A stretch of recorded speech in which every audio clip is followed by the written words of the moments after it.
చూడాలనుకున్నదే మీరు చూస్తున్నది SV99 news. పట్టణ ప్రాంతాల కంటే గ్రామీణ ప్రాంతాల ప్రజలు విద్యా అభ్యసన కార్యకలాపాలపై ఎక్కువ సమయం వెచ్చిస్తున్నట్లు తాజా గణాంకాలు చెబుతున్నాయి. ముఖ్యంగా 2024లో అభ్యాస కార్యకలాపాలపై గ్రామీణ ప్రాంత ప్రజలు అధిక సమయం గడిపినట్లు ministry of statistic programme implementation చేసిన తాజా సమయ వినియోగ సర్వేలో వెల్లడించింది. గత 5 ఏళ్లుగా స్త్రీల జెండర్ వ్యత్యాసం మెరుగుపడిందని, అయితే వారు అభ్యాస కార్యకలాపాలకు తక్కువ సమయాన్ని వెచ్చిస్తున్నారని ఈ సర్వే వెల్లడించింది.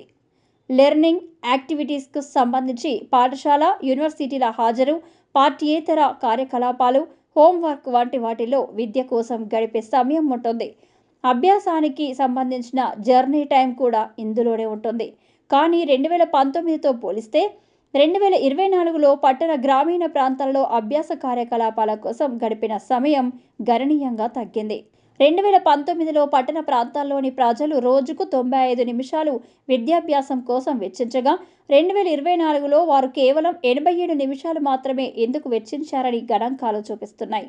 అదే గ్రామీణ ప్రాంతాల్లో 2019లో అంతకుముందు 92 నిమిషాలు గడిపిన వారు 2024లో 90 నిమిషాలు అభ్యాసం కోసం గడిపారు.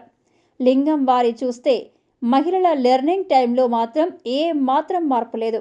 వీరు గడిపిన సమయం 84 నిమిషాలు. అయితే పురుషులు గడిపిన సమయం గత 5 ఏళ్లలో 102 నిమిషాల నుంచి 94 నిమిషాలకు తగ్గింది. అంతేకాకుండా పట్టణ గ్రామీణ ప్రాంతాలలో ఉపాధి సంబంధిత కార్యకలాపాలపై గడిపిన సమయం పెరిగిందని డేటా చూపించింది. 2024లో పట్టణ ప్రాంతాల్లో విద్యార్థులు ఈ కార్యకలాపాలలో రోజుకు 199 నిమిషాలు గడపగా 2019లో గ్రామీణ ప్రాంతాల్లో 188 నిమిషాలు గడిపారు. కేంద్ర మంత్రిత్వ శాఖ 2019 జనవరి డిసెంబర్లో మొట్టమొదటిసారిగా దేశవ్యాప్తంగా సమయ వినియోగ సర్వే నిర్వహించింది.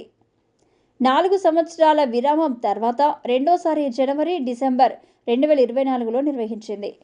ఈ సర్వే రిపోర్టును మంగళవారం విడుదల చేసింది. ఈ విధమైన survey Australia, Japan, republic of Korea, New Zealand, USA, China వంటి కొన్ని దేశాల్లో కూడా నిర్వహిస్తారు.